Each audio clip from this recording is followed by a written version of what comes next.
S, ನಮಸ್ಕಾರ ಸ್ನೇಹಿತರೆ, ತಮ್ಮೆಲ್ಲರೂ ಕೂಡ ಮತ್ತೊಮ್ಮೆ ಕೆಆರ್ ಟೂಟೂಲ್ಸ್ಗೆ ಪ್ರೀತಿಯ ಸ್ವಾಗತವನ್ನ ಕೋರ್ತಾ, ಶಿಕ್ಷಕಾಕಾಂಕ್ಷಿಗಳು ಅನೇಕ ದಿನಗಳಿಂದ ವೇಟ್ ಮಾಡ್ತಾ ಇದ್ರಿ ಯಾವಾಗ ನೋಟಿಫಿಕೇಶನ್ ಆಗುತ್ತೆ, ಯಾವಾಗ ಶಿಕ್ಷಕರ ನೇಮಕಾತಿ ಆಗುತ್ತೆ ಅಂತ. ಶಿಕ್ಷಕಾಕಾಂಕ್ಷಿಗಳಿಗೆ ಸಂಬಂಧಪಟ್ಟಂತೆ ಇಲ್ಲಿಂದ ನಿಮ್ಮ ನೋಟಿಫಿಕೇಶನ್ಗಳ ಸುಗ್ಗಿ ಪ್ರಾರಂಭವಾಗುತ್ತೆ. ಏನ್ ಸರ್ ಸುದ್ದಿ ಅಂತೀರಾ? ಎಸ್, ಕ್ರೈಸ್ಟ್ನ ಶಿಕ್ಷಕರ ನೇಮಕಾತಿಗೆ ಸಂಬಂಧಪಟ್ಟಂತೆ ನೋಟಿಫಿಕೇಶನ್ ಈಗ ಔಟ್ ಆಗಿದೆ. ಸುಮಾರು 1087 ಹುದ್ದೆಗಳಿಗೆ ಸಂಬಂಧಪಟ್ಟಂತ ಶಿಕ್ಷಕಾಕಾಂಕ್ಷಿಗಳಿಗೆ ಸಂಬಂಧಪಟ್ಟಂತ ಅಥವಾ ಶಿಕ್ಷಕರ ಹುದ್ದೆಗಳಿಗೆ ಸಂಬಂಧಪಟ್ಟಂತ ನೋಟಿಫಿಕೇಶನ್ ಇದಾಗಿರುತ್ತೆ. ಇದಕ್ಕೆ ಸಂಬಂಧಪಟ್ಟಂತೆ ಎಷ್ಟು ಹುದ್ದೆಗಳಿದಾವೆ, ಹಾಗೆ ಯಾರೆಲ್ಲ ಅರ್ಹರು, ಯಾವಾಗ ಎಕ್ಸಾಮ್ ಸಂಬಂಧಪಟ್ಟಂತೆ ಅರ್ಜಿಯನ್ನ ಸಲ್ಲಿಸಬೇಕು, ಅದೇ ರೀತಿಯಾಗಿ ಏಜ್ ಲಿಮಿಟ್ ಏನಿದೆ, ಒಂದು ಎಕ್ಸಾಮ್ಗೆ ಸಂಬಂಧಪಟ್ಟಂತ ಎಷ್ಟು ವಿಷಯಗಳಿಗೆ ಇರುತ್ತೆ, ಅದೇ ರೀತಿಯಾಗಿ ಸಿಲೆಬಸ್ ಏನು, ಪ್ರತಿಯೊಂದು ವಿಚಾರವನ್ನ ಈ ಒಂದು ವಿಡಿಯೋದಲ್ಲಿ ನಿಮ್ಗೆ ಹೇಳ್ಕೊಡ್ತಾ ಹೋಗ್ತೀನಿ. ಸೊ ಯಾರೆಲ್ಲ ಅರ್ಹರಿದ್ದೀರಾ, ಟಿ ಬೇಕೋ ಬೇಡವಾ, ಪ್ರತಿಯೊಂದು ವಿಚಾರಗಳು ಚರ್ಚೆ ಇರುತ್ತೆ. ಸೊ ತಪ್ಪದೇ ಒಂದು ವಿಡಿಯೋವನ್ನ ನೋಡಿ ಅಂತ ಹೇಳ್ತಾ, ಸೊ ಯಾರೆಲ್ಲ ಶಿಕ್ಷಕಾಕಾಂಕ್ಷಿಗಳಿದ್ದೀರಾ ನಿಮ್ಗೆಲ್ಲವೂ ಕೂಡ ಶುಭ ಸುದ್ದಿ ಅಂತ ಹೇಳ್ಬೋದು. ಎಸ್, ನೋಡ್ತಾ ಹೋಗೋಣ ಏನೆಲ್ಲ ವಿಚಾರ ಇದೆ ಅಂತ ಹೇಳ್ತಾ. ಹಾಗೆ ಮೊದಲ ಬಾರಿಗೆ ನಮ್ಮ ಚಾನಲ್ ಅನ್ನ ನೋಡ್ತಾ ಇದ್ರೆ ದಯವಿಟ್ಟು ಸಬ್ಸ್ಕ್ರೈಬ್ ಮಾಡ್ಕೊಳ್ಳಿ, ಪಕ್ಕದಲ್ಲಿ ಕಾಣಂತ ಬೆಲ್ ಐಕನ್ ಪ್ರೆಸ್ ಮಾಡಿ ಅಂತ ಹೇಳ್ತಾ, ಈ ವಿಡಿಯೋ ಅಥವಾ ಈ ಮಾಹಿತಿ ಇಷ್ಟ ಆದ್ರೆ ದಯವಿಟ್ಟು ಲೈಕ್ ಮಾಡಿ, ನಿಮ್ಮ ಸ್ನೇಹಿತರಿಗೆ ಶೇರ್ ಮಾಡಿ ಅಂತ ಹೇಳ್ತಾ. ಹಾಗೆ ತಮಗೆಲ್ಲ ಗೊತ್ತಿರೋ ಹಾಗೆ ಶಿಕ್ಷಕರ ನೇಮಕಾತಿಗೆ ಸಂಬಂಧಪಟ್ಟಂತೆ ಈಗ ಆಲ್ರೆಡಿ ಕೆಆರ್ ಟೂಟೂಲ್ಸ್ ಕಡೆಯಿಂದ HSTR, GPSTR, PSTR ತರಗತಿಗಳು ಪ್ರಾರಂಭವಾಗಿದೆ. ಈಗ ಕ್ರೈಸ್ಟ್ಗೆ ಸಂಬಂಧಪಟ್ಟಂತ ಶಿಕ್ಷಕರ ನೇಮಕಾತಿಗೆ ಸಂಬಂಧಪಟ್ಟಂತೆ ಇದೇ ಜುಲೈ 12ರಿಂದ ಅಂದ್ರೆ ನಾಳೆಯಿಂದ ನಿಮಗೆ ಹೊಸ ಬ್ಯಾಚ್ ಪ್ರಾರಂಭ ಆಗ್ತಾ ಇದೆ. 1087 ಹುದ್ದೆಗಳಿಗೆ ಸಂಬಂಧಪಟ್ಟಂತ ಅತ್ಯಂತ ಉತ್ತಮವಾದಂತ ಬ್ಯಾಚ್. ಪ್ರತಿಯೊಂದು ಕೂಡ ನಿಮಗೆ ಚಾಪ್ಟರ್ ವೈಸ್ ರೆಕಾರ್ಡೆಡ್ ಇರುತ್ತೆ, ಚಾಪ್ಟರ್ ವೈಸ್ MCQ ಇರುತ್ತೆ, ಹಾಗೆ ಮಾಕ್ ಟೆಸ್ಟ್ ಇರುತ್ತೆ, ಕೀ ಪಾಯಿಂಟ್ ನೋಟ್ಸ್ ಇರುತ್ತೆ, ಟೆಸ್ಟ್ ಸೀರೀಸ್ ಇರುತ್ತೆ. ಪ್ರತಿಯೊಂದು ಕೂಡ ನಮ್ಮ ಒಂದು ವೇದಿಕೆಯಲ್ಲಿ ಸಿಗ್ತಾ ಇದೆ. ಸೊ ಹೆಚ್ಚಿನ ಮಾಹಿತಿಗೆ ಕೆಳಭಾಗದಲ್ಲಿ ಕಾಣುವಂತ ನಂಬರ್ ನ ಸಂಪರ್ಕವನ್ನು ಮಾಡುವುದು. ಕೇವಲ ನಿಮಗೆ ಫೀಸು 1499 ರೂಪಾಯಿ ಇರುತ್ತೆ, ಕೇವಲ 1499 ರೂಪಾಯಿ ಇರುತ್ತೆ. ಸೊ ಹೆಚ್ಚಿನ ಮಾಹಿತಿಗೆ ಕೆಳಭಾಗದಲ್ಲಿ ಕಾಣುವಂತ ನಂಬರ್ ನ ಸಂಪರ್ಕ ಮಾಡೋದು. 1499 ರೂಪಾಯಿ ಫೀಸ್ ಇರುತ್ತೆ. ಸೊ ಅಥವಾ ನೇರವಾಗಿ ನೀವು ಕೆಆರ್ ಟೂಟೂಲ್ ಆಪ್ ನ ಡೌನ್ಲೋಡ್ ಮಾಡಿಕೊಂಡು ಅಲ್ಲೂ ಕೂಡ ಪೇಮೆಂಟ್ ಮಾಡಿ ಜಾಯಿನ್ ಆಗ್ಬೋದು ಅಂತ ಹೇಳ್ತಾ, ಎಸ್ ವಿಷಯಕ್ಕೆ ಹೋಗೋಣ. ಏನೆಲ್ಲ ವಿಷಯ ಇದೆ, ಸಂಬಂಧಪಟ್ಟಂತೆ ಏನೆಲ್ಲ ನೋಟಿಫಿಕೇಶನ್ ಇದೆ, ಪ್ರತಿಯೊಂದು ಕೂಡ ಚರ್ಚೆ ಮಾಡ್ತಾ ಹೋಗೋಣ. ಸೊ ನೋಡಿ, ಇಲ್ಲಿ ಪ್ರಮುಖವಾಗಿ ನಿಮ್ಗೆ ಹೇಳಂತೆ 1087 ಹುದ್ದೆಗಳಿಗೆ ಸಂಬಂಧಪಟ್ಟಂತ ನೋಟಿಫಿಕೇಶನ್ ಇದಾಗಿರುತ್ತೆ.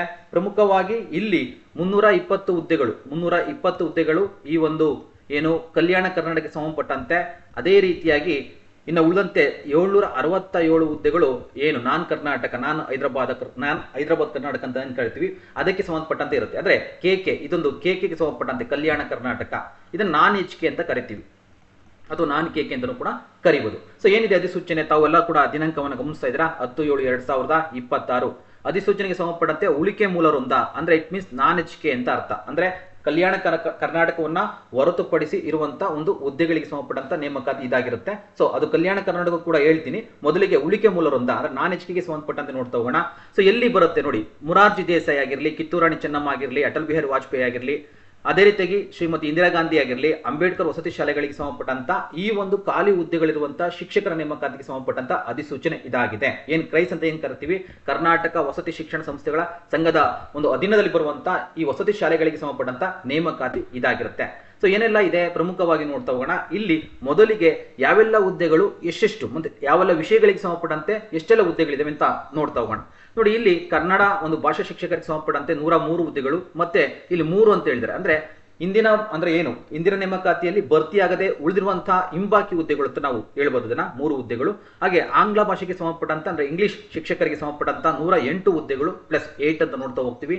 ಹಿಂದಿ ಭಾಷಾ ಶಿಕ್ಷಕರಿಗೆ ಸಂಬಂಧಪಟ್ಟಂತೆ 55+5, ಹಾಗೆ ಮೀನ್ಸ್ 50 + 5 55 ಒಟ್ಟಾರೆಯಾಗಿ. ಗಣಿತ ಶಿಕ್ಷಕರಿಗೆ ಸಂಬಂಧಪಟ್ಟಂತೆ 103 ಒಟ್ಟಾರೆಯಾಗಿ 100+3, ಹಾಗೆ ವಿಜ್ಞಾನ ಶಿಕ್ಷಕರಿಗೆ ಸಂಬಂಧಪಟ್ಟಂತೆ 106 ಒಟ್ಟಾರೆಯಾಗಿ 100+6, ಹಾಗೆ ಸಮಾಜ ವಿಜ್ಞಾನ ಶಿಕ್ಷಕರಿಗೆ ಸಂಬಂಧಪಟ್ಟಂತೆ 150+4, ಹಾಗೆ ಗಣಕಯಂತ್ರ ಶಿಕ್ಷಕರಿಗೆ ಸಂಬಂಧಪಟ್ಟಂತೆ 57 ಮೀನ್ಸ್ ಒಟ್ಟಾರೆಯಾಗಿ 50 ಹುದ್ದೆಗಳು ಪ್ರೆಸೆಂಟ್, 7 ಹುದ್ದೆಗಳು ಅಂದ್ರೆ ಇಂದಿನ ನೇಮಕಾತಿಯಲ್ಲಿ ಭರ್ತಿಯಾಗದೆ ಉಳಿದಂತ ಹುದ್ದೆಗಳು ಆಗ್ಲೇ ಹೇಳಿದಂತೆ.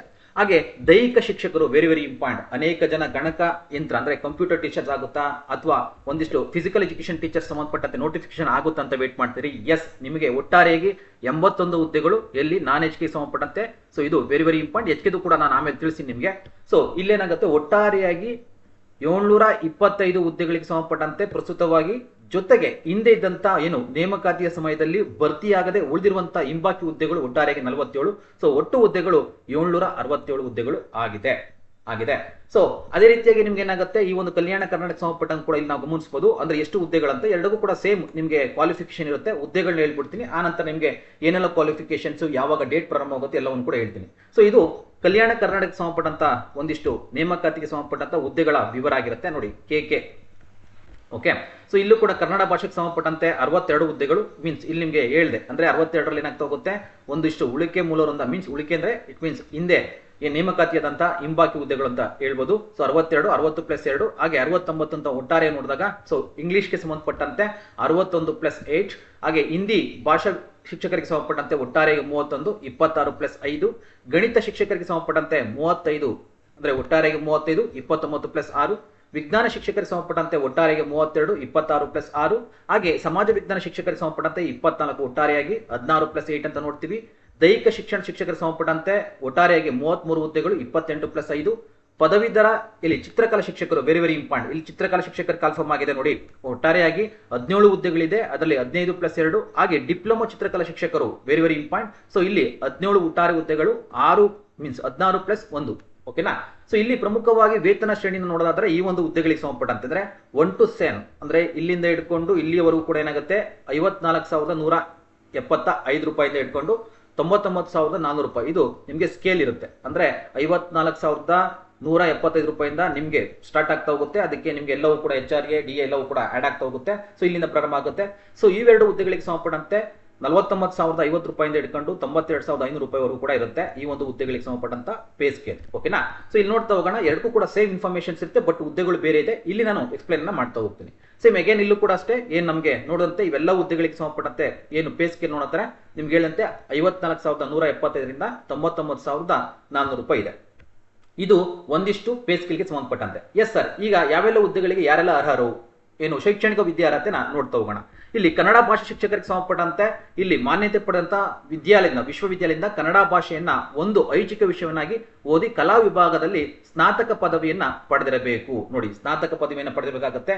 Very very important. ಯಾವುದರಲ್ಲಿ ಐಚ್ಛಿಕ ವಿಷಯ ಅಂತಂದ್ರೆ ನಿಮ್ಗೆ ಆಪ್ಷನ್ ಸಬ್ಜೆಕ್ಟ್ ಸಂಬಂಧಪಟ್ಟಂತೆ ಸ್ನಾತಕ ಪದವಿಯನ್ನ ಪಡೆದಿರಬೇಕಾಗತ್ತೆ. ಸೊ ಇಲ್ಲಿ ಪ್ರಮುಖವಾಗಿ ಮತ್ತೊಂದು ಹೇಳಿದರೆ ಇಲ್ಲಿ ಏನು ಅಭ್ಯರ್ಥಿಗಳು ಕನ್ನಡ ರಾಜ್ಯ ಪ್ರೌಢ ಶಿಕ್ಷಣ ಮಂಡಳಿ ಬೆಂಗಳೂರು ಇವರು ನಡೆಸುವ 4 ವರ್ಷಗಳ ಕನ್ನಡ ಪಂಡಿತ್ ಕೋರ್ಸ್ ನಲ್ಲಿ ಉತ್ತೀರ್ಣರಾಗಬೇಕು. ಇವೆರಡರಲ್ಲಿ ಯಾವ್ದಾದ್ರು ಒಂದಾಗಿದ್ರು ಕೂಡ ಓಕೆ. ಜೊತೆಗೆ ಮಾನ್ಯತೆ ಪಡೆದಂತ ವಿಶ್ವವಿದ್ಯಾಲಯದಿಂದ ಏನು ಕನ್ನಡ BEd ನಲ್ಲಿ ಪದವಿಯನ್ನ ಪಡೆದಿರಬೇಕು ಅಥವಾ ಇಲ್ಲಿ ಮತ್ತೊಂದು ಮಾಹಿತಿಯನ್ನು ಕೊಟ್ಟಿದ್ದಾರೆ. ಅಭ್ಯರ್ಥಿಯು ಸ್ನಾತಕ ಪದವಿಯಲ್ಲಿ ಕನ್ನಡವನ್ನ ಐಚ್ಛಿಕ ವಿಷಯವನ್ನಾಗಿ ಅಭ್ಯಾಸಿಸಿಲ್ಲದಲ್ಲಿ ಅಂದ್ರೆ ಅಭ್ಯಾಸ ಮಾಡದೇ ಇದ್ದಲ್ಲಿ ಸೊ ಕನ್ನಡ ಭಾಷೆಯನ್ನ ಸ್ನಾತಕೋತ್ತರ ಪದವಿಯಲ್ಲಿ ಪಡೆದಿರಬೇಕು. ಅಂದ್ರೆ ನೀವು ಇನ್ ಕೇಸ್ ಏನಾದ್ರು ಕೂಡ ಡಿಗ್ರಿಯಲ್ಲಿ ಮಾಡಿಲ್ಲ ಅಂತಂದ್ರೆ ನೀವು ಮಾಸ್ಟರ್ ಡಿಗ್ರಿಯಲ್ಲಿ ಆದ್ರೂ ಕೂಡ ಮಾಡಿದ್ರು ಕೂಡ ನಿಮ್ಗೆ ಏನಾಗುತ್ತೆ ಕನ್ಸಿಡರ್ ಆಗುತ್ತೆ. ಅರ್ಥ ಆಯ್ತಲ್ಲ. ಈಗ ನಾನು ಡಿಗ್ರಿಲಿ ಮಾಡಿಲ್ಲ ಸರ್, ನಾನು ಆಪ್ಷನ್ ಸಬ್ಜೆಕ್ಟ್ ಸಂಬಂಧಪಟ್ಟಂತೆ ಕನ್ನಡವನ್ನ ಮಾಡಿಲ್ಲ. ಸೊ ನಾನೇನ್ ಮಾಡಿದ್ದೀನಿ ಮಾಸ್ಟರ್ ಡಿಗ್ರಿಯಲ್ಲಿ ಮಾಡಿದ್ದೀನಿ. ಸೊ ಅಲ್ಲಿ ಮಾಡಿದ್ರು ಕೂಡ ಏನಾಗುತ್ತೆ ಅಂದ್ರೆ ನೀವು ಎಲಿಜಿಬಲ್ ಇರ್ತೀರಾ. ಅಂದ್ರೆ ಸ್ನಾತಕ ಪದವಿಯಲ್ಲಿ ಡಿಗ್ರಿಲಿ ಆದ್ರೂ ಮಾಡಿರ್ಬೋದು ಅಥವಾ ಸ್ನಾತಕೋತ್ತರ ಪದವಿ ಅಂದ್ರೆ ಮಾಸ್ಟರ್ ಡಿಗ್ರಿಲಿ ಆದ್ರೂ ಕೂಡ ಮಾಡಿದ್ರೆ ಸೊ ನೀವು ಎಲಿಜಿಬಲ್ ಇರ್ತೀರಾ. ಯಾವುದಕ್ಕೆ ಸಂಬಂಧಪಟ್ಟಂತೆ ಇದು ಕನ್ನಡಕ್ಕೆ ಸಂಬಂಧಪಟ್ಟಂತೆ. ಅದೇ ರೀತಿ ಇಂಗ್ಲಿಷ್ಗೆ ಸಂಬಂಧಪಟ್ಟಂತ ಅಷ್ಟೇ. ಸೊ ಇಲ್ಲಿ ನೀವು ಡಿಗ್ರಿನಲ್ಲಿ ಐಚ್ಛಿಕ ವಿಷಯವನ್ನಾಗಿ ಇಂಗ್ಲಿಷ್ ಅನ್ನು ಓದಿರಬೇಕು ಅಥವಾ ದಕ್ಷಿಣ ಭಾರತ ಪ್ರಾದೇಶಿಕ ಶಿಕ್ಷಣ ಸಂಸ್ಥೆಯಿಂದ ಇಂಗ್ಲಿಷ್ ನಲ್ಲಿ ಸ್ನಾತಕೋತ್ತರ ಡಿಪ್ಲೊಮಾ ಪ್ರಮಾಣ ಪತ್ರವನ್ನ ಪಡೆದಿರಬೇಕಾಗುತ್ತೆ ಓಕೆನಾ. ಸೊ ಅದೇ ರೀತಿಯಾಗಿ ಇಲ್ಲಿ ಪ್ರಮುಖವಾಗಿ ಮತ್ತೊಂದು ತಮಗೆ BEd ಅಲ್ಲಿ ಅಂದ್ರೆ ಮೆಥಡಾಲಜಿ ಏನು ಇಂಗ್ಲಿಷ್ ಅನ್ನ ನೀವು ಓದಬೇಕಾಗುತ್ತೆ BEd ಅಲ್ಲಿ ಇದು ಕೂಡ ಆಗಿರ್ಬೇಕಾಗುತ್ತೆ. Very very important. ಅಥವಾ ಅಭ್ಯರ್ಥಿಯು ಸ್ನಾತಕ ಪದವಿಯಲ್ಲಿ ಇಂಗ್ಲಿಷ್ ಅನ್ನ ಐಚ್ಛಿಕ ವಿಷಯವನ್ನಾಗಿ ಅಭ್ಯಾಸಿಸಿಲ್ಲದಿದ್ದಲ್ಲಿ ಸೊ ಇಂಗ್ಲಿಷ್ ಭಾಷೆಯನ್ನ ಸ್ನಾತಕೋತ್ತರ ನೋಡಿ ಅಂದ್ರೆ ನಿಮ್ಗೆ ಹೇಳಿದಂತೆ ಮೇಲ್ಗಡೆ ಹೇಳಿದಂತೆ ಡಿಗ್ರಿನಲ್ಲಿ ನಾವು ಆಪ್ಷನ್ ಇಂಗ್ಲಿಷ್ ಅನ್ನ ಮಾಡಿಲ್ಲ ಅಂತಂದ್ರೆ ಮಾಸ್ಟರ್ ಡಿಗ್ರಿಯಲ್ಲಿ ಆಪ್ಷನ್ ಇಂಗ್ಲಿಷ್ ಅನ್ನ ಮಾಡಿದ್ರು ಕೂಡ ನೀವು ಎಲಿಜಿಬಲ್ ಇದ್ದೀರಾ ಓಕೆನಾ. ಕೆಲವೊಬ್ರು ಏನ್ ಮಾಡಿರ್ತೀರಾ ಸೊ ಡಿಗ್ರಿನಲ್ಲಿ ಏನೋ ಆಪ್ಷನ್ ಇಂಗ್ಲಿಷ್ ಅನ್ನ ಓದಿರೋದಿಲ್ಲ. ಸೊ ಇಲ್ಲಿ ನೀವು ಮಾಸ್ಟರ್ ಡಿಗ್ರಿಯಲ್ಲಿ ಓದಿರ್ತೀರಾ ಓಕೆನಾ. ಆ ಕಾರಣಕ್ಕೋಸ್ಕರ ಏನಾಗುತ್ತೆ ಇದ್ರಲ್ಲಿ ಮಾಡಿದ್ರು ಕೂಡ ನೀವು ಎಲಿಜಿಬಲ್ ಇರ್ತೀರಾ. ವೆರಿ ವೆರಿ ಇಂಪಾರ್ಟೆಂಟ್ ಓಕೆನಾ. ಇದನ್ನ ಮಾಹಿತಿನ ಕೊಟ್ಟಿದ್ದಾರೆ. ಈ ಒಂದು ಮಾಹಿತಿನ ತಾವು ತಿಳ್ಕೊಬೇಕಾಗುತ್ತೆ ಓಕೆ. ಅದೇ ರೀತಿಯಾಗಿ ಪ್ರಮುಖವಾಗಿ ಇಲ್ಲಿ ಹಿಂದಿಗೆ ಸಂಬಂಧಪಟ್ಟಂತೆ ಈ ಒಂದು ಮಾನ್ಯತೆ ಪಡೆದಂತಹ ವಿಶ್ವವಿದ್ಯಾಲಯದಿಂದ ಹಿಂದಿ ಭಾಷೆಯನ್ನ ಒಂದು ಐಚ್ಛಿಕ ವಿಷಯವನ್ನಾಗಿ ಕಲಾ ವಿಭಾಗದಲ್ಲಿ ಸ್ನಾತಕ ಪದವಿಯನ್ನ ಪಡೆದಿರಬೇಕು ಮತ್ತು ಈ ಒಂದು BEd ಅನ್ನ ಬ್ಯಾಚುಲರ್ ಆಫ್ ಡಿಗ್ರಿಯನ್ನ ನೀವು ಎಜುಕೇಶನ್ಸ್ ಮುಗಿಸಿರ್ಬೇಕಾಗುತ್ತೆ ಓಕೆನಾ. ಸೊ ಪದವಿಯಲ್ಲಿ ಹಿಂದಿ ಭಾಷೆಯನ್ನ ಐಚ್ಛಿಕ ವಿಷಯವನ್ನಾಗಿ ಅಧ್ಯಯನ ಮಾಡಿರುವ ಈ ಕೆಳಗಿನ ಷರತ್ತುಗಳನ್ನ ಪೂರೈಸದಿದ್ದಲ್ಲಿ ಅರ್ಹರೆಂದು ಪರಿಗಣಿಸಲಾಗುವುದು ಓಕೆನಾ. ಷರತ್ತುಗಳನ್ನ ಪೂರೈಸಿದ್ದಲ್ಲಿ ಅರ್ಹರೆಂದು ಪರಿಗಣಿಸಲಾಗುವುದು. ಏನಂತ ಮಾನ್ಯತೆ ಪಡೆದಂತಹ ವಿಶ್ವವಿದ್ಯಾಲಯದಿಂದ ಹಿಂದಿ ಭಾಷೆಯನ್ನ ಸ್ನಾತಕೋತ್ತರ ಪದವಿಯಲ್ಲಿ ಅಥವಾ ಸ್ನಾತಕೋತ್ತರ ಪದವಿಯನ್ನ ಹೊಂದಿರಬೇಕು ಓಕೆನಾ ಹೊಂದಿರುವವರು. ಹಾಗೆ ಹಿಂದಿ ಭಾಷಾ ಶಿಕ್ಷಕರನ್ನಾಗಿ ಪರಿಗಣಿಸಲು ಮಾನ್ಯತೆ ಪಡೆದಂತಹ ವಿಶ್ವವಿದ್ಯಾಲಯದಿಂದ ಪದವಿಯಲ್ಲಿ ಹಿಂದಿ ಭಾಷೆಯನ್ನ ಪ್ರಮುಖ ಮೇಜರ್ ವಿಷಯವನ್ನಾಗಿ ಆಯ್ಕೆ ಮಾಡಿರ್ಕೊಳ್ಬೇಕಾಗತ್ತೆ. ಜೊತೆಗೆ ಮಾನ್ಯತೆ ಪಡೆದಂತಹ ವಿಶ್ವವಿದ್ಯಾಲಯದಿಂದ ಬ್ಯಾಚುಲರ್ ಆಫ್ BEd ಅನ್ನ ಹಿಂದಿ ಭಾಷೆಯಲ್ಲಿ ಅಥವಾ ಹಿಂದಿ ಬೋಧನಾ ವಿಷಯವನ್ನ ಪದವಿಯಲ್ಲಿ ಪಡೆದಿರಬೇಕಾಗತ್ತೆ. ಓಕೆನಾ. ಸೊ ವಿಷಯದಲ್ಲಿ ನಾವು ಮೆಥಡಾಲಜಿಯಲ್ಲಿ ಹಿಂದಿಯನ್ನ ನಾವು ಅಭ್ಯಾಸ ಮಾಡಬೇಕಾಗತ್ತೆ. ಇದಕ್ಕೆ ಸಂಬಂಧಪಟ್ಟಂತ ಒಂದಿಷ್ಟು ಕಂಡೀಷನ್ಸ್ ಅನ್ನ ಕೊಟ್ಟಿದ್ದಾರೆ. ಯಾವುದಕ್ಕೆ ಸಂಬಂಧಪಟ್ಟಂತೆ? ಈ ಒಂದು ಹಿಂದಿಗೆ ಸಂಬಂಧಪಟ್ಟಂತೆ. ಜೊತೆಗೆ ವಿದ್ಯಾರ್ಥಿಯು ಸ್ನಾತಕೋತ್ತರ ಅಥವಾ ಪದವಿ ಪೂರ್ಣ ಕೋರ್ಸ್ ಅಥವಾ SSLC ಯಲ್ಲಿ ಕನ್ನಡವನ್ನ ಒಂದು ಭಾಷೆಯನ್ನಾಗಿ ಅಥವಾ ಕನ್ನಡದಲ್ಲಿ ಡಿಪ್ಲೊಮಾ ಕೋರ್ಸ್ ಅಭ್ಯಾಸ ಮಾಡಿರಬೇಕು, ಅಥವಾ ಕನ್ನಡ ಪ್ರೌಢಶಾಲಾ ಶಿಕ್ಷಣ ಮಂಡಳಿ ಅಥವಾ ಕನ್ನಡ ಸಾಹಿತ್ಯ ಪರಿಷತ್ ಬೆಂಗಳೂರು ಇವರು ನಡೆಸುವ ಕಾವ, ಜಾಣ, ರತ್ನ ಕನ್ನಡ ಪರೀಕ್ಷೆಯ ಪ್ರಮಾಣ ಪತ್ರವನ್ನ ಪಡೆದಿರಬೇಕಾಗತ್ತೆ. ಇದು ಯಾವುದಕ್ಕೆ ಸಂಬಂಧಪಟ್ಟಂದ್ರೆ ಹಿಂದಿ ಭಾಷೆಗೆ ಸಂಬಂಧಪಟ್ಟಂತ ಒಂದಿಷ್ಟು ಮಾಹಿತಿಯಾಗಿದೆ. ಓಕೆನಾ, ವೆರಿ ವೆರಿ ಇಂಪಾರ್ಟೆಂಟ್. ಸೊ ಇವುಗಳಿಗೆ ಸಂಬಂಧಪಟ್ಟಂತೆ ಯಾರೆಲ್ಲ ಎಲಿಜಿಬಲ್ ಅಂತ ಸಂಬಂಧಪಟ್ಟಂಗೆ ನಾವು ಮಾತಾಡ್ತಾ ಇರ್ತದ್ದು ಇಲ್ಲಿ ಪ್ರಮುಖವಾಗಿ ನಾವು ಗಮನಿಸ್ಕೊಬೇಕು. ಇದಕ್ಕೆ ಸಂಬಂಧಪಟ್ಟಂತೆ ಯಾವ ರೀತಿಯಾಗಿ ನಮಗೆ ಮಾಸ್ಟರ್ ಡಿಗ್ರಿಯಲ್ಲಿ ಮಾಡಿರ್ಬೇಕಾ ಅಥವಾ ನಾವು ಡಿಗ್ರಿನಲ್ಲಿ ಮಾಡಿರ್ಬೇಕಾ ಅನ್ನೋದ್ರ ಬಗ್ಗೆ ನೀವು ಕ್ಲಿಯರ್ ಇರಬೇಕಾಗುತ್ತೆ. ಯಾಕೆಂದ್ರೆ ಇನ್ ಕೇಸ್ ನೀವೇನಾದ್ರೂ ಕೂಡ ಅಭ್ಯಾಸವನ್ನ ಡಿಗ್ರಿಲಿ ಮಾಡಿಲ್ಲ ಅನ್ನೋದಾದ್ರೆ, ಓಕೆನಾ, ಮಾಸ್ಟರ್ ಡಿಗ್ರಿ ಮಾಡಿದ್ರು ಕೂಡ ನಿಮ್ಗೆ ಏನಾಗುತ್ತೆ, ಸೊ ಆ ಒಂದು ಕನ್ಸಿಡರ್ ಮಾಡ್ತಾ ಹೋಗ್ತಾರೆ. ಸೊ ಅಂದ್ರೆ ಡಿಗ್ರಿ ಪ್ಲಸ್ BID ಸಂಬಂಧಪಟ್ಟಂತ ಕ್ವಾಲಿಫಿಕೇಶನ್ ಆಗಿದೆ. ಇನ್ ಕೇಸ್ ನೀವು ಡಿಗ್ರಿನಲ್ಲಿ ನೀವು ಏನಾದ್ರೂ ಕೂಡ ಈ ಒಂದು ಆಪ್ಷನ್ ಸಬ್ಜೆಕ್ಟ್ಸ್ ಅನ್ನ ಮಾಡಿಲ್ಲ ಅಂದ್ರೆ ನೀವು ಮಾಸ್ಟರ್ ಡಿಗ್ರಿ ಮಾಡಿದ್ರು ಕೂಡ ಎಲಿಜಿಬಲ್ ಇರ್ತೀರ ಅಂತ ಇಲ್ಲಿ ಹೇಳ್ತಾ ಹೋಗಿದ್ದಾರೆ. ಓಕೆನಾ, ಹಿಂದಿಗೆ ಸಂಬಂಧಪಟ್ಟಂತೆ. ಹಾಗೆ ಗಣಿತಕ್ಕೆ ಸಂಬಂಧಪಟ್ಟಂತೆ ಪ್ರಮುಖವಾಗಿ ನೋಡಿ, ಗಣಿತ ಮತ್ತು ಭೌತಶಾಸ್ತ್ರ ಕಡ್ಡಾಯ ವಿಷಯಗಳೊಂದಿಗೆ ವಿಜ್ಞಾನ ವಿಷಯದಲ್ಲಿ ಸ್ನಾತಕ ಪದವಿಯನ್ನ ಪಡೆದಿರಬೇಕಾಗುತ್ತೆ. ಅಂದ್ರೆ ಡಿಗ್ರಿಯಲ್ಲಿ ನೀವು ಗಣಿತ ಮತ್ತೆ ಭೌತಶಾಸ್ತ್ರ ಅಂದ್ರೆ ಮ್ಯಾಥಮೆಟಿಕ್ಸ್ ಮತ್ತೆ ಫಿಸಿಕ್ಸ್ ಅನ್ನ ಓದಿರ್ಬೇಕಾಗತ್ತೆ. ಮತ್ತು ಇದರೊಂದಿಗೆ ಕೆಳಗಿನ ಯಾವುದೇ ಒಂದು ಐಚ್ಛಿಕ ವಿಷಯವನ್ನಾಗಿ ಅಭ್ಯಾಸಿಸಿರಬೇಕು. ಅದು ಒಂದೇ ಕೊಟ್ಟಿದ್ದಾರೆ, ರಾಸಾಯನಶಾಸ್ತ್ರ. ಅಂದ್ರೆ ನೀವು PCM ಅಂತ ಹೇಳ್ತೀವ, PCM ಅನ್ನ ಅಭ್ಯಾಸ ಮಾಡಬೇಕಾಗತ್ತೆ. ಮತ್ತೆ ಮಾನ್ಯತೆ ಪಡೆದಂತ ವಿಜ್ಞಾನ ಪದವಿಯಲ್ಲಿ ಅಂದ್ರೆ ಮೆಥಡಾಲಜಿ ವಿಜ್ಞಾನದಲ್ಲಿ ನೀವು BID ಅನ್ನ ಮಾಡಿರಬೇಕಾಗತ್ತೆ. ಅದಕ್ಕೆ ಸಂಬಂಧಪಟ್ಟಂತ ಮಾಹಿತಿಯನ್ನ ಕೊಟ್ಟಿದ್ದಾರೆ. ಮತ್ತೊಂದು ಮಾಹಿತಿಯನ್ನು ಕೊಟ್ಟಿದ್ದಾರೆ ಇಲ್ಲಿ. ಮತ್ತು ನೋಡಿ, ಅಭ್ಯರ್ಥಿಯು ಸ್ನಾತಕ ಪದವಿ ಅಥವಾ ಪದವಿ ಪೂರ್ವ ಕೋರ್ಸ್ ಅಥವಾ SSLC ಯಲ್ಲಿ ಕನ್ನಡವನ್ನ ಒಂದು ಭಾಷೆಯನ್ನಾಗಿ ಅಭ್ಯಾಸ ಮಾಡಿರಬೇಕು. ನೋಡಿ, ಕನ್ನಡವನ್ನ ಒಂದು ಭಾಷೆಯನ್ನಾಗಿ ಅಭ್ಯಾಸ ಮಾಡಬೇಕಾಗತ್ತೆ, ಅಥವಾ ಕನ್ನಡದಲ್ಲಿ ಡಿಪ್ಲೊಮಾ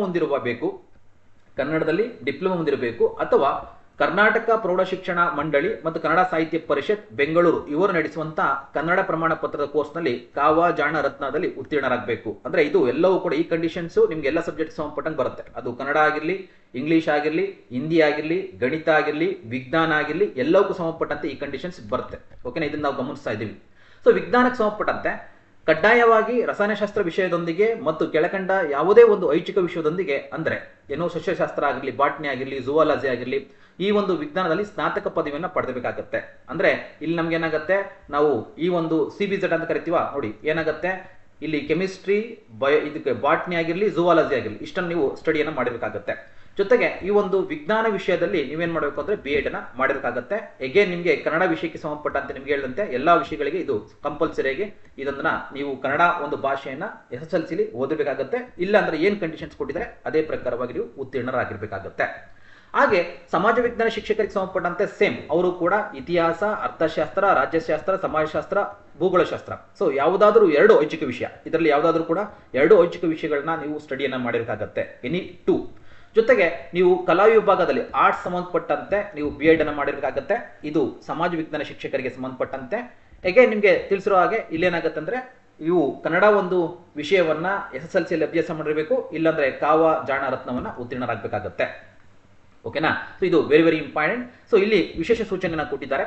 ವಸತಿ ಶಾಲೆಗಳು ಆಂಗ್ಲ ಮಾಧ್ಯಮದಲ್ಲಿ ನಡೆಸುತ್ತಿರುವುದರಿಂದ ಸಮಾಜ ವಿಜ್ಞಾನ ಶಿಕ್ಷಕರು ಹುದ್ದೆಗೆ ಅರ್ಜಿ ಸಲ್ಲಿಸುವ ಅಭ್ಯರ್ಥಿಗಳು ಪದವಿಯನ್ನ ಆಂಗ್ಲ ಮಾಧ್ಯಮದಲ್ಲಿ ವ್ಯಾಸಂಗ ಮಾಡಿರಬೇಕು.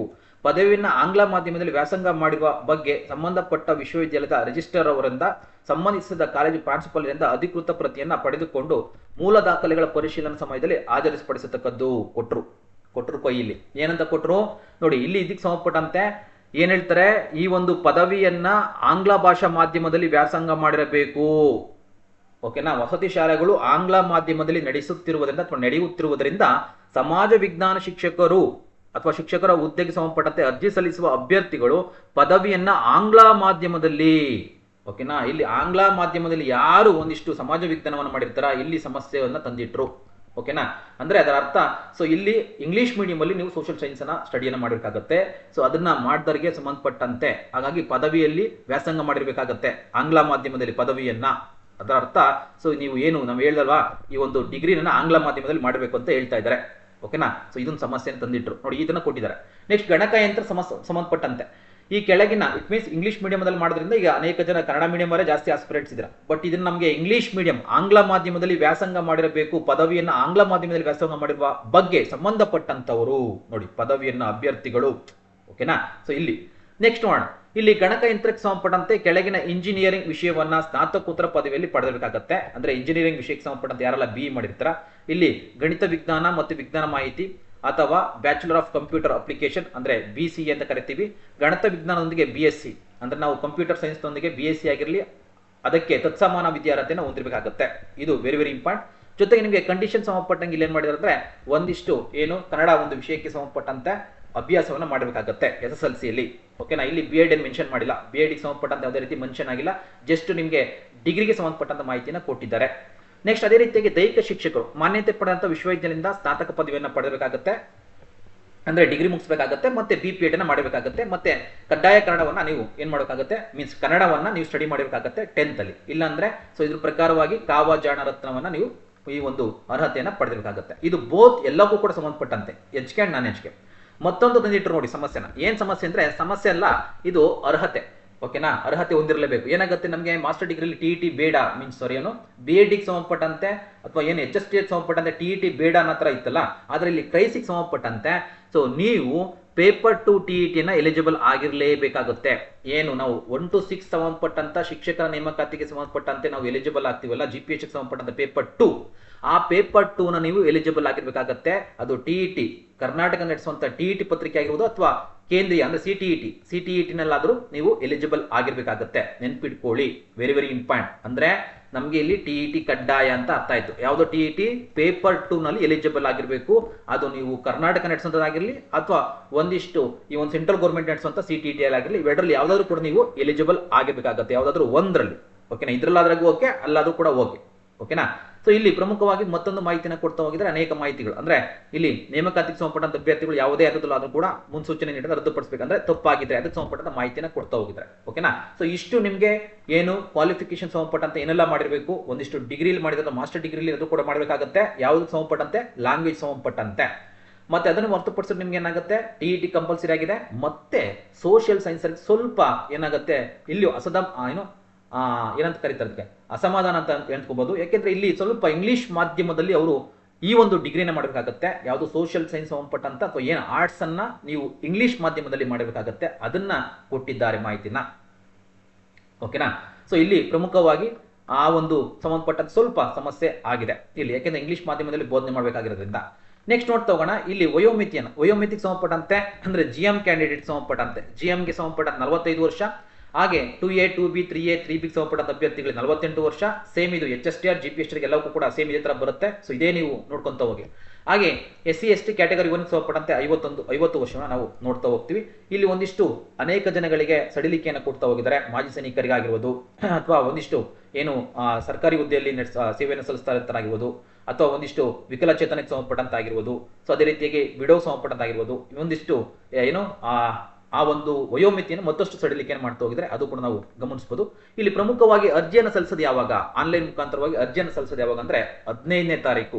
ಅಂದ್ರೆ ಇನ್ನು 2 days ಇದೆ. ಹೌದಾ, 2-3 days ಇದೆ. ಓಕೆನಾ. ಸೊ ಇವತ್ತೆಷ್ಟಿದೆ 11th ಇದೆ. ಸೊ ಇನ್ನ 4 days ಅಲ್ಲಿ ಏನಾಗುತ್ತೆ ನಿಮಗೆ ಅಪ್ಲಿಕೇಶನ್ಗಳು ಓಪನ್ ಆಗುತ್ತೆ. 15/7/2026ರಿಂದ 13/8/2026 ಕೂಡ ಅರ್ಜಿಯನ್ನು ಸಲ್ಲಿಸಬಹುದು. ಶುಲ್ಕವನ್ನ ಪಾವತಿಸಲು ಕೊನೆಯ ದಿನಾಂಕ 14/8/2020. ಓಕೆನಾ. ಎಕ್ಸಾಮ್ ಡೇಟ್ ಅನ್ನ ಕೊಟ್ಟಿಲ್ಲ. ಆನ್ಲೈನ್ಗೆ ಅಪ್ಲಿಕೇಶನ್ಸ್ ಅನ್ನು ಹಾಕೋದಕ್ಕೆ ನಿಮ್ಗೆ ಸಂಬಂಧಪಟ್ಟಂತೆ ಒಂದಿಷ್ಟು ನಿಮಗೆ ದಿನಾಂಕವನ್ನ ಮೆನ್ಷನ್ ಮಾಡಿದ್ದಾರೆ. ಸೊ ಪ್ರಾರಂಭದ ದಿನಾಂಕ 15/7/2026. ಸೊ ಅಂತ್ಯದಲ್ಲಿ 13/8/2026, 14/8/2026ಕ್ಕೆ ಸಂಬಂಧಪಟ್ಟಂತೆ ನಿಮ್ಗೆ ಕೊನೆಗೆ ಈ ಒಂದು ಫೀಸನ್ನ ಕಟ್ಟೋದಕ್ಕೆ ಇರುತ್ತೆ. ಸೊ ಇಲ್ಲಿ ಅನೇಕ ರೀತಿಯಾಗಿ ನಿಯಮಗಳನ್ನ ಕೊಡ್ತಾ ಹೋಗಿದ್ರೆ ಅದು ನಮಗೆ ಬೇಕಾಗೋದಿಲ್ಲ. ಇಲ್ಲಿ ಅನೇಕ ನಿಯಮಗಳು ಅದಿದೆ, ಕಾಮನ್ ಆಗಿ ಇದ್ದೇ ಇರ್ತವೆ, ನೋಡ್ತಾ ಹೋಗೋಣ. ಇಲ್ಲಿ ಏನಾಗುತ್ತೆ ಸಾಮಾನ್ಯ ಅಭ್ಯರ್ಥಿಗಳು ಮತ್ತೆ ಇತರ ಪ್ರವರ್ಗ ಅಂದ್ರೆ 2A 2B 3A 3B ಸಂಬಂಧಪಟ್ಟಂತ ಅರ್ಜಿ ಶುಲ್ಕ ಸಂಬಂಧಪಟ್ಟಂತೆ ಸೊ ಟೋಟಲ್ ಆಗಿ 750 ರೂಪಾಯಿ ಇರುತ್ತೆ. 500 ರೂಪಾಯಿ ಅರ್ಜಿ ಶುಲ್ಕ, 250 ರೂಪಾಯಿ ಪ್ರಕ್ರಿಯೆ ಶುಲ್ಕ ಅಂತ ತಗೊಂಡಿದ್ದಾರೆ. ಹಾಗೆ ಈ ಒಂದಿಷ್ಟು ಪರಿಶಿಷ್ಟ ಜಾತಿ ಪಂಗಡ ಪ್ರವರ್ಗ 1 ಮಾಜಿ ಸೈನಿಕರು ತೃತೀಯ ಲಿಂಗದ ಅಭ್ಯರ್ಥಿಗಳಿಗೆ 500 ರೂಪಾಯಿ ಇರುತ್ತೆ. 250 ರೂಪಾಯಿ ಅರ್ಜಿ ಶುಲ್ಕ, 250 ರೂಪಾಯಿ ಪರಿಷ್ಕೃತ ಶುಲ್ಕ ಅಂದ್ರೆ ಪ್ರಕ್ರಿಯೆ ಶುಲ್ಕವನ್ನ ನಾವು ನೋಡ್ತೀವಿ. ಹಾಗೆ ವಿಕಲಚೇತನಕ್ಕೆ ಸಂಬಂಧಪಟ್ಟಂತೆ 250 ರೂಪಾಯಿ ಇರುತ್ತೆ. ಯಾವುದೇ ರೀತಿ ಪ್ರಕ್ರಿಯೆ ಶುಲ್ಕ ಅವರಿಗೆ ಇರೋದಿಲ್ಲ. ಓಕೆನಾ. ಸೊ ಇಷ್ಟು ಸಂಬಂಧಪಟ್ಟಂಗಿರುತ್ತೆ. ಇಲ್ಲಿ ಮತ್ತೊಂದು ಮಾಹಿತಿಯನ್ನು ಕೊಟ್ಟಿದ್ದಾರೆ. ಇಲ್ಲಿ ಹೆಚ್ಚುವರಿ ಹುದ್ದೆಗಳಿಗೆ ಅರ್ಜಿಯನ್ನು ಸಲ್ಲಿಸಲು ಆಯ್ಕೆ ಮಾಡುವಂತ ಪ್ರತಿ ಹೆಚ್ಚುವರಿ ಹುದ್ದೆಗೆ 100 ರೂಪಾಯಿ ಅರ್ಜಿ ಶುಲ್ಕವನ್ನ ಪಾವತಿಸತಕ್ಕದ್ದು. ಅಂದ್ರೆ ಫಾರ್ ಎಕ್ಸಾಂಪಲ್ ನೀವು 2ಕ್ಕೆ ಎಲಿಜಿಬಲ್ ಇರ್ತೀರ, ನೀವು ಸೋಷಿಯಲ್ ಸೈನ್ಸ್ಗೂ ಎಲಿಜಿಬಲ್ ಇರ್ತೀರಾ, ಒಂದಿಷ್ಟು ಇಂಗ್ಲಿಷ್ಗೂ ಎಲಿಜಿಬಲ್ ಇರ್ತೀರ. ಓಕೆನಾ. 2ಕ್ಕೆ ಎಲಿಜಿಬಲ್ ಇರ್ತೀರ. ಅಂತ ಸಂದರ್ಭದಲ್ಲಿ 100 ರೂಪಾಯಿ ಹೆಚ್ಚು ಶುಲ್ಕವನ್ನ ನೀವು ಕೊಡಬೇಕಾಗತ್ತೆ ಅನ್ನೋ ಸಂಬಂಧಪಟ್ಟಂತೆ ಮಾಹಿತಿನ ಕೊಟ್ಟಿದ್ದಾರೆ. ಸೊ ಇದನ್ನ ಹೊರತುಪಡಿಸಿದ್ರೆ ಈ ಒಂದು ಏನು ಸಂಬಂಧಪಟ್ಟಂತೆ ಯಾವ ರೀತಿಯಾಗಿ ಸ್ಪರ್ಧಾತ್ಮಕ ಪರೀಕ್ಷೆ ವಿಧಾನ ನಡೆಯುತ್ತೆ, ಮೇಲ್ಕಂಡ ಹುದ್ದೆಗಳಿಗೆ ಸಂಬಂಧಪಟ್ಟಂತೆ ಆನ್ಲೈನ್ OMR ಮಾದರಿಯಲ್ಲಿ ಇರುತ್ತೆ. ಓಕೆನಾ, ಸಾರಿ ಆಫ್ಲೈನ್, ಆನ್ಲೈನ್ ಅಲ್ಲ ಆಫ್ಲೈನ್. ಸೊ ಆಫ್ಲೈನ್ OMR ಅಂದ್ರೆ ಇಟ್ ಮೀನ್ಸ್ ನಿಮಗೆ ಮಾಮೂಲಿಯಾಗಿ ಹೇಗೆ ನಮಗೆ ನಡೆಯುತ್ತಲ್ಲ, ಸೊ ಹಾಗೆ ನಮಗೆ ಕಂಪ್ಯೂಟರ್ ಅಲ್ಲ, ನಮಗೆ ಕಂಪ್ಯೂಟರ್ ಬೇಸ್ಡ್ ಎಕ್ಸಾಮ್ಸ್ ಅಲ್ಲ. ಸೊ ಆಫ್ಲೈನ್ ಅಂದ್ರೆ ನೀವು ಹೋಗಿ OMR ಶೀಟ್ ಮುಖಾಂತರವಾಗಿ ಎಕ್ಸಾಮ್ ನಡೆಸೋದು ಇರುತ್ತೆ. ಓಕೆನಾ, ಸೊ ಇಲ್ಲಿ ನಮಗೆ ಕನ್ನಡ ಭಾಷಾ ಪರೀಕ್ಷೆಗೆ ಸಂಬಂಧಪಟ್ಟಂತೆ ಇಲ್ಲೂ ಕೂಡ ಮಾಹಿತಿಯನ್ನು ಕೊಟ್ಟಿದ್ದಾರೆ. ಸೊ ಇದಕ್ಕೆ ಸಂಬಂಧಪಟ್ಟಂತೆ ಯಾರಾದರೂ ಕೂಡ ಈ ಒಂದು ಏನು ಅಭ್ಯರ್ಥಿಯು ಕರ್ನಾಟಕ ಪ್ರಾದೇಶಿಕ ಮೀನ್ಸ್ ಕರ್ನಾಟಕ ಪ್ರೌಢ ಶಿಕ್ಷಣ ಪರೀಕ್ಷಾ ಮಂಡಳಿ ನಡೆಸುವಂತ SLC ಪರೀಕ್ಷೆಯಲ್ಲಿ ಅಥವಾ ರಾಜ್ಯ ಸರ್ಕಾರವು ಅದಕ್ಕೆ ತತ್ಸಮಾನವೆಂದು ಘೋಷಿಸಿದ ಯಾವುದೇ ಪರೀಕ್ಷೆಯಲ್ಲಿ SSLCಗಿಂತ ಉನ್ನತ ಮಟ್ಟದ ಪರೀಕ್ಷೆಯಲ್ಲಿ ಕನ್ನಡ ವಿಷಯವನ್ನ ಪ್ರಥಮ ಭಾಷೆ ಮತ್ತು ದ್ವಿತೀಯ ಭಾಷೆಯನ್ನಾಗಿ ಅಭ್ಯಸಿಸಿದ್ದರೆ ಅಥವಾ ಕನ್ನಡ ಮಾಧ್ಯಮದಲ್ಲಿ ಅಧ್ಯಯನ ಮಾಡಿ ಇಂತಹ ಪರೀಕ್ಷೆಯನ್ನು ಪಾಸು ಮಾಡಿದ್ದರೆ ಅಥವಾ ಆಯೋಗ ಅಥವಾ ಇನ್ನಿತರ ಯಾವುದೇ ಆಯ್ಕೆ ಪ್ರಾಧಿಕಾರವು ಈ ಹಿಂದೆ ನಡೆಸಿದ ಕನ್ನಡ ಭಾಷಾ ಪರೀಕ್ಷೆಯಲ್ಲಿ ಅಂದ್ರೆ ಕಡ್ಡಾಯ ಕನ್ನಡ ಪರೀಕ್ಷೆಯಲ್ಲಿ ಉತ್ತೀರ್ಣರಾಗಿದ್ದರೆ ಅಂತಹ ಅಭ್ಯರ್ಥಿಗಳಿಗೆ ಕನ್ನಡ ಭಾಷಾ ಪರೀಕ್ಷೆಯಲ್ಲಿ ವಿನಾಯಿತಿ ನೀಡಲಾಗುತ್ತೆ. ಇಲ್ಲವಾದಲ್ಲಿ ಅಂದ್ರೆ ನೀವು 10th ಅಲ್ಲಿ ಈ ಒಂದು ಎಕ್ಸಾಮ್ ಸಂಬಂಧಪಟ್ಟಂತೆ ಕನ್ನಡವನ್ನ ನೀವು ಎಲಿಜಿಬಲ್ ಆಗಿರ್ಬೇಕಾಗತ್ತೆ, ಮೀನ್ಸ್ ಭಾಷಾ ವಿಷಯವನ್ನಾಗಿ ನೀವು ಸ್ಟಡಿಯನ್ನು ಮಾಡಿರಬೇಕಾಗತ್ತೆ. ಅಥವಾ ಅದು ಮಾಡಿಲ್ಲ ಅಂದ್ರೆ ಈಗ ಆಲ್ರೆಡಿ ಕಡ್ಡಾಯ ಕನ್ನಡ ಪರೀಕ್ಷೆಯಲ್ಲಿ ಉತ್ತೀರ್ಣರಾಗಿದ್ರೆ ಸೊ ನೀವು ಕಡ್ಡಾಯ ಕನ್ನಡ ಪರೀಕ್ಷೆಯನ್ನು ಬರೆಯುವಂತ ಅವಶ್ಯಕತೆ ಇಲ್ಲ. ಅದರಲ್ಲಿ ಉತ್ತೀರ್ಣರಾಗಿಲ್ಲ ಅನ್ನೋದಾದ್ರೆ ಸೊ ನೀವು 150 ಅಂಕಗಳಿಗೆ ಕಡ್ಡಾಯ ಕನ್ನಡ ಪರೀಕ್ಷೆಯನ್ನು ಬರೆಯಬೇಕಾಗುತ್ತೆ. ಓಕೆನಾ, ಆ ಅರ್ಹತೆಯಲ್ಲಿ ಕನಿಷ್ಠ 50 ಅಂಕಗಳನ್ನ ನೀವು ಗಳಿಸಬೇಕಾಗುತ್ತೆ. ಸೊ ಕನಿಷ್ಠ 50 ಅಂಕಗಳನ್ನ ಗಳಿಸಲೇಬೇಕು. ಗಳಿಸಿದ್ರೆ ನೀವು ಮುಂದಿನ ಒಂದು ಪ್ರಕ್ರಿಯೆಗೆ ಸಂಬಂಧಪಟ್ಟಂತ ಅರ್ಹರಿರ್ತೀರಾ. ಓಕೆನಾ, ಈ ರೀತಿಯಾಗಿರುತ್ತೆ. ಇದು ಕಡ್ಡಾಯ ಕನ್ನಡ ಪತ್ರಿಕೆ ಇರುತ್ತೆ. ಇನ್ನು ಪತ್ರಿಕೆ ಸಂಬಂಧಪಟ್ಟಂತೆ ಪತ್ರಿಕೆ 2 ಇರುತ್ತೆ, ಪೇಪರ್ 1 ಪೇಪರ್ 2. ಸೊ ಪೇಪರ್ 1ಗೆ ಸಂಬಂಧಪಟ್ಟಂತೆ ಏನಾಗುತ್ತೆ GK ಪೇಪರ್, ಸಾಮಾನ್ಯ ಪತ್ರಿಕೆ ಅಂತ ಕರಿತೀವಿ. ಇದರಲ್ಲಿ ಪ್ರಚಲಿತ ಘಟನೆಗಳು, ಅನೇಕ ರೀತಿಯ ಸಂಬಂಧಪಟ್ಟಂತ ಸಾಮಾನ್ಯ ವಿಜ್ಞಾನ ಆಗಿರಲಿ, ಸಾಮಾನ್ಯ ವಿಜ್ಞಾನಕ್ಕೆ ಸಂಬಂಧಪಟ್ಟಂತಾಗಿರಲಿ, ಭೂಗೋಳಶಾಸ್ತ್ರ, ಹಾಗೆ ಸಮಾಜ ವಿಜ್ಞಾನ ವಿಷಯಗಳು, ಭಾರತೀಯ ಸಮಾಜ ಮತ್ತು ಅದರ ಒಂದು ಬೆಳವಣಿಗೆಗೆ ಸಂಬಂಧಪಟ್ಟಂತ ವಿಷಯಗಳಾಗಿರಲಿ, ಹಾಗೆ ಕರ್ನಾಟಕ ಇತಿಹಾಸ, ಭಾರತದ ಸಂವಿಧಾನ, ಸಾರ್ವಜನಿಕ ಆಡಳಿತ. ಓಕೆನಾ, ಹಾಗೆ ಒಂದಿಷ್ಟು ಬೌದ್ಧಿಕ ಸಾಮರ್ಥ್ಯ, ಮೆಂಟಲ್ ಅಬಿಲಿಟಿ ಸಂಬಂಧಪಟ್ಟಂಥದ್ದು, ಹಾಗೆ ಸಾಮಾಜಿಕ ಮತ್ತು ಸಾಂಸ್ಕೃತಿಕ ಇತಿಹಾಸ ವಿಷಯಕ್ಕೆ ಸಂಬಂಧಪಟ್ಟಂತೆ, ಸ್ವತಂತ್ರ ನಂತರದಲ್ಲಿ ಬರುವಂತಹ ಏನು ಭೂ ಸುಧಾರಣೆಗೆ ಸಂಬಂಧಪಟ್ಟಂತೆ, ಸಾಮಾಜಿಕ ಬದಲಾವಣೆ ವಿಷಯಗಳು. ಓಕೆನಾ, ಅರ್ಥವ್ಯವಸ್ಥೆ, ಹಾಗೆ ಒಂದಿಷ್ಟು ಸಾಮರ್ಥ್ಯ ಅಂದ್ರೆ ಇಟ್ ಮೀನ್ಸ್ ನಮಗೆ ಈ ಒಂದು ಇತ್ತೀಚಿನ ಸ್ಥಿತಿಗತಿಗಳಾಗಿರಲಿ, ಗ್ರಾಮೀಣ ಅಭಿವೃದ್ಧಿ ಮತ್ತು ಪಂಚಾಯತ್ ರಾಜ್ ಸಂಬಂಧಪಟ್ಟಂತಾಗಿರಲಿ, ಗ್ರಾಮೀಣ ಸಹಕಾರ ಒಂದು ಸಂಸ್ಥೆಗಳ ಸಂಬಂಧಪಟ್ಟಂತಾಗಿರಲಿ, ಓಕೆನಾ, ಪರಿಸರಕ್ಕೆ ಸಂಬಂಧಪಟ್ಟಂತ ವಿಷಯಗಳಾಗಿರಲಿ. ಸೊ ಎಲ್ಲವನ್ನು ಒಳಗೊಂಡಂತದ್ದು ಇರುತ್ತೆ. ಇದು ಪೇಪರ್ 1 ಸಂಬಂಧಪಟ್ಟಂತೆ ಎಲ್ಲವನ್ನು ಕೂಡ ಒಳಗೊಂಡಿರುತ್ತೆ. ಇವೆಲ್ಲವನ್ನು ಒಳಗೊಂಡಂತೆ ನಮಗೆ ಏನ್ ಮಾಡ್ತಾ ಹೋಗ್ತೀವಿ, ಕ್ಲಾಸಸ್ ಅನ್ನ ಕೊಡ್ತಾ ಹೋಗ್ತೀವಿ. ಪೇಪರ್ 1ಗೆ ಸಂಬಂಧಪಟ್ಟಂತೆ ಮತ್ತೆ ಪೇಪರ್ 2 ಎರಡೂ ಕೂಡ ಇರುತ್ತೆ. ಪೇಪರ್ 2ಗೆ ಸಂಬಂಧಪಟ್ಟಂತೆ ವಿಷಯವಾರು ಏನ್ ಮಾಡಿದ್ದಾರೆ, ಮತ್ತಷ್ಟು ಸಿಲೆಬಸ್ ಅನ್ನ ಕೊಟ್ಟಿದ್ದಾರೆ. ಅದು ಮುಂದಿನ ಒಂದು ವಿಡಿಯೋದಲ್ಲಿ ನಾನು ಡಿಸ್ಕಷನ್ಸ್ ಅನ್ನ ಮಾಡ್ತೀನಿ. ಸೊ ಇಷ್ಟು ಪೇಪರ್ 1 ಪೇಪರ್ 2ಗೆ ಸಂಬಂಧಪಟ್ಟಂತೆ. ಇನ್ನ ನಿಮಗೆ ಪ್ರಮುಖವಾಗಿ ಸ್ಪರ್ಧಾತ್ಮಕ ಪರೀಕ್ಷೆಗೆ ಸಂಬಂಧಪಟ್ಟಂತೆ ನೋಡಿ, ಇಲ್ಲಿ ಸ್ಪರ್ಧಾತ್ಮಕ ಪರೀಕ್ಷೆಗೆ ವಿವರಗಳನ್ನ ವೇಳಾಪಟ್ಟಿಯನ್ನ ಪ್ರಾಧಿಕಾರದ ವೆಬ್ಸೈಟ್ ಅಲ್ಲಿ ಕೊಡಲಾಗುತ್ತೆ. ಸ್ಪರ್ಧಾತ್ಮಕ ಪರೀಕ್ಷೆಯಲ್ಲಿ ಅಭ್ಯರ್ಥಿಯು ಅರ್ಹತೆಗೆ ಕನಿಷ್ಠ 35ರಷ್ಟು ಅಂಕಗಳನ್ನ ಗಳಿಸತಕ್ಕದ್ದು. ಕನಿಷ್ಠ ಅಂಕಗಳನ್ನ ಗಳಿಸದೇ ಇರುವಂತಹ ಏನೋ ಅಭ್ಯರ್ಥಿಗೆ ಸಂಬಂಧಪಟ್ಟಂತೆ ಆಯ್ಕೆ ಪ್ರಕ್ರಿಯೆಯಲ್ಲಿ ಅನರ್ಹರಾಗಿರ್ತಾರೆ. ಇಟ್ ಮೀನ್ಸ್ ನಮ್ಗೇನಾಗುತ್ತೆ, ಈಗ ಟೋಟಲ್ 200 ಅಂಕಗಳು ಕನ್ಸಿಡರ್ ಮಾಡಿದಾಗ ನೋಡಿ 200 ಅಂಕಗಳಿರುತ್ತೆ. 200 ಅಂಕಗಳು ನಮಗೆ 35 ಅಂಕಗಳನ್ನ ಗಳಿಸಬೇಕಾಗುತ್ತೆ. ಅಂದ್ರೆ ಟೋಟಲ್ ಆಗಿ 35. ಓಕೆನಾ, ಸೊ ಇಷ್ಟಾಯ್ತು 70 ಅಂಕಗಳ. ಓಕೆನಾ, ಸೊ 70 ಅಂಕಗಳನ್ನ ಗಳಿಸಬೇಕಾಗುತ್ತೆ. 70 ಎರಡನ್ನ ಸೇರಿಸಿ 70 ಅಂಕಗಳನ್ನ ನೀವು ಗಳಿಸಬೇಕು. ಗಳಿಸಿದ ನಂತರ ನಿಮ್ಗೆ ಏನಾಗುತ್ತೆ, ಅಲ್ಲಿಂದ ಮೆರಿಟ್ ಲಿಸ್ಟ್ ನಿಮಗೆ ಪ್ರಾರಂಭ ಆಗ್ತಾ ಹೋಗುತ್ತೆ. ಆಯ್ತಾ, ಸೊ ಅದೇ ರೀತಿಯಾಗಿ ಋಣಾತ್ಮಕ ನೆಗೆಟಿವ್ ಅಂಕಗಳನ್ನ ನಾವು ನೋಡ್ತಾ ಹೋಗ್ತೀವಿ. ಸ್ಪರ್ಧಾತ್ಮಕ ಪರೀಕ್ಷಾ ಏನು ಪತ್ರಿಕೆಯಲ್ಲಿ ಪ್ರತಿಯೊಂದು ಪ್ರಶ್ನೆಗೂ 4 ಪರ್ಯಾಯ ಉತ್ತರಗಳಿದ್ದು ಅಭ್ಯರ್ಥಿ ಯಾವುದೋ ಒಂದು ಸರಿ ಉತ್ತರವನ್ನು ಮಾತ್ರ ಆಯ್ಕೆ ಮಾಡಬೇಕು. ಪ್ರತಿ ತಪ್ಪು ಉತ್ತರಕ್ಕೆ ಓಕೆನಾ, ಸೊ ಏನಾಗುತ್ತೆ 0.25 ಒಂದೇನಾದ್ರು ಕೂಡ ನಿಮಗೆ ತಪ್ಪನಾಯ್ತು ಅಂದ್ರೆ 0.25 ಅಂಕಗಳನ್ನ ಕಲೆ ಆಗುತ್ತೆ. ಅಂದ್ರೆ ಕಾಲು ಅಂಕಗಳನ್ನ ಏನೋ ಮೈನಸ್ ಅನ್ನ ಮಾಡಲಾಗುತ್ತೆ. ಓಕೆನಾ, OMR ಉತ್ತರ ಪತ್ರಿಕೆಯಲ್ಲಿ 5ನೇ ಆಯ್ಕೆ ವೃತ್ತವನ್ನು ನೀಡಿದ್ದು ಉತ್ತರಿಸದೇ ಇರುವ ಪ್ರಶ್ನೆಗೆ 5ನೇ ಆಯ್ಕೆ ಅಥವಾ ಆ ವೃತ್ತವನ್ನು ಶೇಡ್ ಮಾಡುವ ಕೊನೆಯ ಬೆಲ್ ಆದ ನಂತರ ಹೆಚ್ಚುವರೆಗೆ 5 ನಿಮಿಷಗಳು ನೀಡಲಾಗುವುದು. ಯಾವುದೇ ಆಯ್ಕೆಯನ್ನು ವೃತ್ತದ ಶೇಡ್ ಮಾಡಲಿದ್ದಲ್ಲಿ ಸೊ ಆ ಒಂದು ಪ್ರಶ್ನೆಗೆ 0.25 ಅಂಕಗಳನ್ನ ಕಡಿತ ಮಾಡಲಾಗುತ್ತೆ. ಅಂದ್ರೆ ಇಟ್ ಮೀನ್ಸ್ ನಿಮ್ಗೆ ಏನಾಗುತ್ತೆ ಅಂದ್ರೆ ಈಗ ಈ ಒಂದು ನೀವು ಎಲ್ಲವನ್ನು ಕೂಡ 5ನೇ ಆಯ್ಕೆಯನ್ನು ಕೊಟ್ಟಿರ್ತಾರೆ. 5ನೇ ಆಯ್ಕೆಗೆ ಸಂಬಂಧಪಟ್ಟಂತೆ ಏನಾದರೂ ಕೂಡ ನೀವು ಆ ಒಂದು ಉತ್ತರ ನಮಗೆ ಗೊತ್ತಿಲ್ಲ ಅಂತ ನೀವು ನೆಗೆಟಿವ್ ಅಲ್ಲಿ ಬಿಟ್ಟರು ಕೂಡ ಅದೇನಾಗುತ್ತೆ 0.25ನ ಕಟ್ ಮಾಡ್ತಾರೆ. ಅರ್ಥ ಆಗ್ತಿದೆಯಾ? ಅಂದ್ರೆ ಈಗ ನನಗೆ ಉತ್ತರಕ್ಕೆ ಸಂಬಂಧಪಟ್ಟ 4 ಆಯ್ಕೆಗಳು ಗೊತ್ತಿಲ್ಲ, 5ನೇ ಆಯ್ಕೆಯನ್ನು ಕೂಡ ಕೊಟ್ಟಿದ್ದಾರೆ. ಸೊ ಅದನ್ನ ನೀವು ಹಾಗೆ ಬಿಡಬಾರ್ದು, ಅದನ್ನ ರೌಂಡ್ ಅಪ್ ಮಾಡಬೇಕು. ಓಕೆ, ವೆರಿ ಇಂಪಾರ್ಟೆಂಟ್ ನೋಡಿ. 5 ಆಯ್ಕೆ ಶೇಡ್ ಮಾಡಲು ಕೊನೆಯ ಬೆಲ್ ಆದಂತ ನಂತರ ಹೆಚ್ಚುವರಿಯಾಗಿ 5 ನಿಮಿಷಗಳನ್ನ ನೀಡಲಾಗುವುದು. ಯಾವುದೇ ಆಯ್ಕೆಯನ್ನ ಅಥವಾ ವೃತ್ತವನ್ನ ಶೇಡ್ ಮಾಡಿಲ್ಲದಿದ್ದರೆ ಪ್ರತಿ ಪ್ರಶ್ನೆಗೆ 0.25 ಅಂಕಗಳನ್ನ ಈ ಒಂದು ಕಡಿತವನ್ನ ಮಾಡಲಾಗುತ್ತೆ. ಇದು ಕೂಡ ಒಂದಿಷ್ಟು ಮಾಹಿತಿನ ಕೊಟ್ಟಿದ್ದಾರೆ, ವೆರಿ ಇಂಪಾರ್ಟೆಂಟ್. ಅಂದ್ರೆ 5ನೇ ಆಯ್ಕೆಗೆ ಸಂಬಂಧಪಟ್ಟಂತ ಕೂಡ ನೀವು ರೌಂಡ್ ಅನ್ನ ಮಾಡಬೇಕಾಗತ್ತೆ. ಇನ್ ಕೇಸ್ ಗೊತ್ತಿಲ್ಲ ಅಂದಾಗ ಅದನ್ನ ಖಾಲಿ ಬಿಟ್ಟರು ಏನಾಗತ್ತೆ ನಿಮಗೆ ಸೊ ಅಲ್ಲಿ 0.2 ಅಂಕಗಳನ್ನ ಕಡಿತವನ್ನ ಮಾಡ್ತಾರೆ. ಇದು ನೆಗೆಟಿವ್ ಇವ್ಯಾಲ್ಯೂಷನ್ಗೆ ಸಂಬಂಧಪಟ್ಟಂತ ಮಾಹಿತಿ ಆಗಿರುತ್ತೆ. ಸೊ ಇಷ್ಟು ಪ್ರಮುಖವಾಗಿರುತ್ತೆ. ಮತ್ತೊಂದಿಷ್ಟು ಅನೇಕ ಮಾಹಿತಿಗಳನ್ನ ಕೊಡ್ತಾ ಹೋಗಿದ್ದಾರೆ ಇವೆಲ್ಲವೂ ಕೂಡ. ಸೊ ಪ್ರಮುಖವಾಗಿ ಈ ಒಂದು ವಿಡಿಯೋದಲ್ಲಿ ನಿಮಗೆ ಇದು HK ಮತ್ತು ನಾನ್ HK ಸಂಬಂಧಪಟ್ಟಂತ ಎರಡೂ ಕೂಡ ಇದು ಕನ್ಸಿಡರ್ ಆಗುತ್ತೆ ವಿಷಯ. ಸೊ ಪ್ರತಿಯೊಂದು ಕೂಡ ನೋಡ್ತಾ ಹೋಗಿ. ಇನ್ನೊಮ್ಮೆ ನಿಮ್ಗೆ ಏನು ವಿಷಯವನ್ನು ಹೇಳ್ತಾ ಹೋದೆ ಅದನ್ನು ನೋಡ್ಕೊಂತ ಹೋಗಿ. ಅತ್ಯಂತ ಇಲ್ಲಿಂದ ನಿಮಗೆ ಶಿಕ್ಷಕರ ನೇಮಕಾತಿಗೆ ಸಂಬಂಧಪಟ್ಟಂತ ಒಂದಿಷ್ಟು ಏನು ನಿಮ್ಮ ನೇಮಕಾತಿಯ ಸುಗ್ಗಿ ಪ್ರಾರಂಭವಾಗಿದೆ. ಎಲ್ಲರೂ ಕೂಡ ಸ್ಟಡಿಯನ್ನು ಮಾಡ್ತಾ ಹೋಗಿ. ಮುಂಬರುವಂತಹ ದಿನಮಾನಗಳಲ್ಲಿ ಏನು GPST ಆಗಿರಲಿ, HST ಆಗಿರಲಿ, PST ಆಗಿರಲಿ ಅವಕ್ಕೂ ಕೂಡ ನೇಮಕಾತಿ ಅಧಿಸೂಚನೆ ಹೊರಬೀಳುತ್ತೆ. ಎಲ್ಲವೂ ಕೂಡ ರೆಡಿ ಆಗಿ ಅಂತ ಹೇಳ್ತಾ so all the best. So ಮುಂದಿನ ಒಂದು ವಿಡಿಯೋದಲ್ಲಿ ನಾವು ಸಿಗೋಣ. ಮತ್ತಷ್ಟು ಮಾಹಿತಿಯೊಂದಿಗೆ ಬರ್ತೀನಿ ಅಂತ ಹೇಳ್ತಾ ಸೊ ಯಾರಾದರೂ ಕೂಡ ಪೇಯ್ಡ್ ಕ್ಲಾಸ್ಗೆ ಜಾಯ್ನ್ ಆಗಿದ್ರೆ ಈಗ ಆಲ್ರೆಡಿ ನಿಮಗೆ ಕ್ರೈಸ್ ನೇಮಕಾತಿಗೆ ಸಂಬಂಧಪಟ್ಟಂತ ತರಗತಿಗಳು ಪ್ರಾರಂಭವಾಗಿದೆ. ಸೊ ಆ ನಂಬರ್ನ ಕಾಂಟ್ಯಾಕ್ಟ್ ಅನ್ನ ಮಾಡಿ ಅಂತ ಹೇಳ್ತಾ ಸೊ ಇಲ್ಲಿಗೆ ಈ ಮಾಹಿತಿಯನ್ನು ಮುಗಿಸ್ತಾ ಇದ್ದೀನಿ. ಸೊ ಧನ್ಯವಾದಗಳು.